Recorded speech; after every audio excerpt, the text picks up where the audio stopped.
Lobsterku kok sering mati sih? Kenapa ya?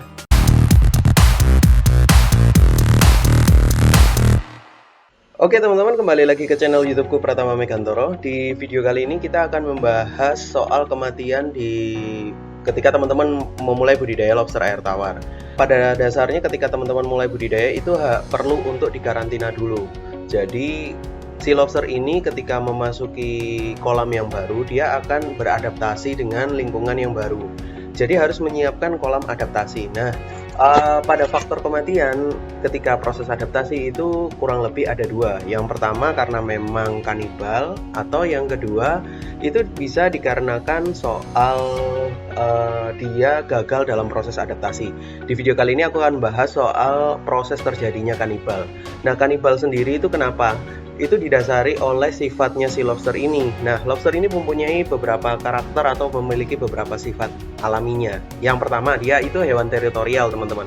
Nah, hewan teritorial ini berarti kita harus mencocokkan antara luas lahan yang teman-teman pakai dengan kapasitas atau tebar padat yang ada di kolamnya teman-teman. Nah, untuk teman-teman pemula, aku sarankan ada patokannya khusus sih. Aku sarankan sekitar per meter perseginya itu sekitar 10 ekor. Tapi untuk teman-teman yang sudah advance, ada caranya, yaitu adalah tebar padat, dan itu adalah prosesi selective breeding yang itu akan aku ajarkan setiap kali aku memulai seminar atau aku share di kegiatan seminarku yang biasanya aku adakan setiap 1 bulan 2 kali. Untuk di video kali ini aku akan jelasin yang basic aja ya. Tapi aku harap sih teman-teman bisa pakai ini untuk dipakai di kolamnya. Soal tebar padat dan untuk mengurangi resiko kanibal itu terjadi. Oke, sifat pertama lobster itu adalah teritorial. Teritorial ini adalah hewan dia cenderung fokus di wilayahnya sendiri, dan dia akan melakukan segala proses mulai dari makan, kemudian kawin, molting itu di wilayah teritorinya dia. Nah, kalau misalkan dia tidak memiliki wilayah teritori, maka dia akan memperebutkan wilayah teritori. Jadi perbandingan antara lokasi lahan dengan jumlah shelter atau jumlah tempat bersembunyinya dia itu harus relatif seimbang. Jadi perbandingannya 1:2. Nah, takaran ini tentukan juga dan cocokkan juga dengan banyaknya populasi yang ada di per meter persegi itu. Sekali lagi, yang aku jelasin di sini adalah basic, bukan untuk teman-teman yang pengen memakai cara selective breeding atau memakai cara tebar padat. Sementara kalau yang aku ajarkan di seminar, gimana caranya untuk yang tebar padat. Hitungannya adalah per meter persegi itu adalah 10 ekor dengan perbandingan komposisi jantan betina antara 4:6 ataupun 7:3 juga bisa. Nah, jumlah shelter yang harus diberikan itu adalah 1,4 dari total populasi. Jadi kalau misalkan 10 populasi di satu lokasi itu adalah 10 ekor, maka 1,4 kalikan aja 1,4 jadi 10.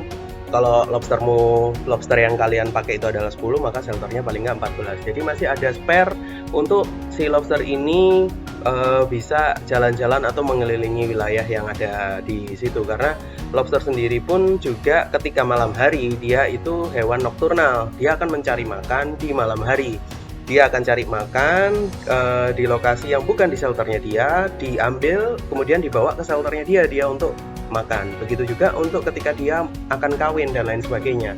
Nah, fase adaptasi ini adalah fase pertama ketika lobster mau pindah kolam. Entah itu teman-teman ambil dari pembudidaya lain atau mungkin teman-teman bekerja sama dengan kita. Kalau di kami ini lobsternya memang sudah kita adaptasi minimal 2 minggu sampai 1 bulan. Sementara kalau di tempat lain ya kita nggak tahu sih kayak gimana. Cuman kalau memang di kita seperti itu. Dan kalau misalkan ada kematian, kita akan garansi tuh. Jadi kita akan kirim lagi, itu paling nggak kita garansi selama 2 bulan untuk paket kemitraannya kita. Nah, di posisi garansi selama 2 bulan itu harapan dari kami itu nanti teman-teman sudah bisa untuk melewati fase adaptasi dan juga bisa mengerti standar-standar ilmunya soal budidaya. Baru nanti teman-teman bisa explore lebih jauh soal skala bisnisnya mau mengarah kemana. Nah, untuk mengarah bisnis mengarah kemana tetap nanti akan kita jelaskan di seminar yang juga sering aku adain. Jadi Next mungkin teman-teman bisa ikut seminarnya. Dan untuk bulan Agustus ini kalau tidak salah kita akan mengadakan itu, kita akan ada 2 workshop offline, itu ada di kantor kita. Teman-teman bisa nyemplung langsung, kemudian ada online-nya juga via Zoom, itu juga 2 kali, dan 1 kali juga offline di Kota Malang. Nah, itu nanti tanggal-tanggalnya berapa aja nanti akan aku share di video berikutnya. Jadi itu dulu teman-teman, soal kematian lobster dan soal kanibal. Jadi cocokkan antara populasi, kemudian luas lahan, dan kapasitas shelter yang harus teman-teman isi yang ada di lobsternya itu. Insya Allah sih kalau misalkan pemakaiannya tepat, insya Allah nanti si lobster ini akan lebih turun resiko kematiannya dibandingkan teman-teman tebar padat yang tidak pakai dasar perhitungan sama sekali.